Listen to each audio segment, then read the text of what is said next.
Hello viewers, আসসালামু আলাইকুম। সবাই কেমন আছেন? আশা করি ভালো আছেন। এখানে দুটা আজকে পাখি বসে আছে। এতক্ষণ তিনটা ছিল, তো আবার আরেকজন আসছে। তিনটা পাখি অনেকক্ষণ ধরে বসে আছে এখানে। বাইরে প্রচুর পরিমাণ বৃষ্টি হচ্ছে, ঝিরি ঝিরি বৃষ্টি। এই বৃষ্টির ভিতরে এখানে দেওয়ালের নিচে বসে আছে বৃষ্টিতে না ভেজে।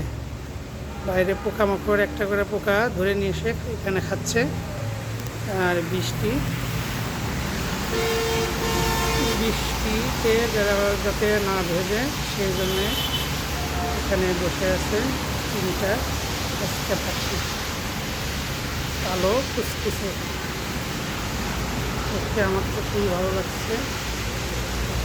আপনাদের কাছে কেমন লাগছে তা কমেন্টে জানাবেন প্লিজ।